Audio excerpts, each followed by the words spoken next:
mobilisation avec connaissance en jeu, automatiquement. L'idée, c'est que nous puissions soutenir le travail des forces de l'ordre. J'observe qu'il y a, avec monsieur le préfet, avec mesdames et messieurs les élus, avec les forces de l'ordre, nous découvrons le dispositif de sécurité qui est mis en place. J'observe qu'il y a eu un très bon partenariat, une très bonne coopération. La saison démarre, mais il y a toujours la pandémie de Covid-19. Il y a donc, en plus de leur responsabilité habituelle, le respect des mesures barrières qui est aussi un nouvel enjeu de cette saison.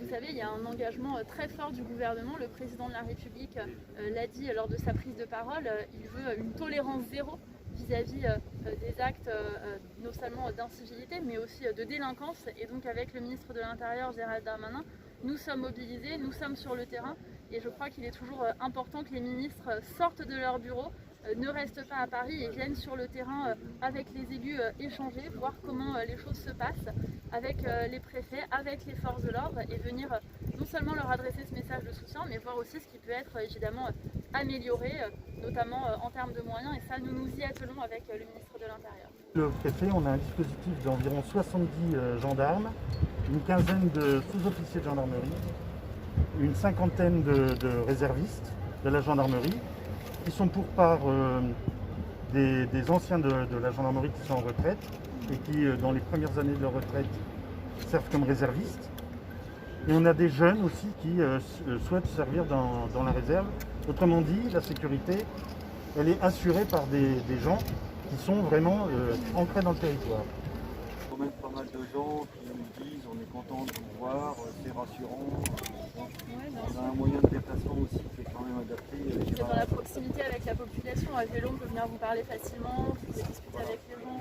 Et sur les mesures barrières, alors comment vous voyez les choses? Vous avez l'impression que les gens portent le masque, s'y font, ou c'est encore... Non, quand même. Ouais, il y a du respect, ça y est. Et vous patrouillez ensemble? Exactement. Très bien. Et ça se passe bien?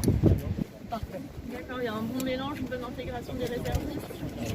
Complémentarité des moyens. Ouais, ça va, le travail en coordination, c'est basé là. C'est le top. Oui, on a une très bonne équipe. D'accord. Oui, ça va.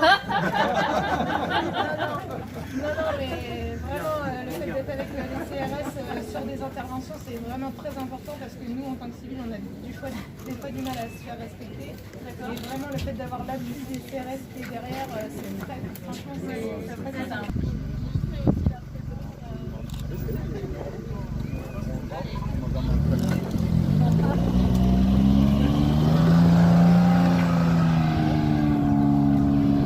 C'est pour ça que là, j'observe qu'il y a un dispositif actif qui est mis en place de manière très organisée. Le territoire est quadrillé.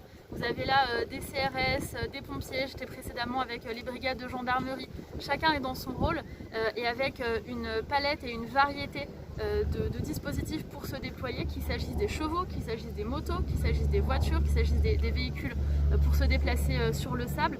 Chacun est mobilisé et dans son rôle, et moi ce que je voudrais dire c'est que les forces de l'ordre sont là pour protéger et elles sont déployées et particulièrement cet été pour protéger les Françaises et les Français.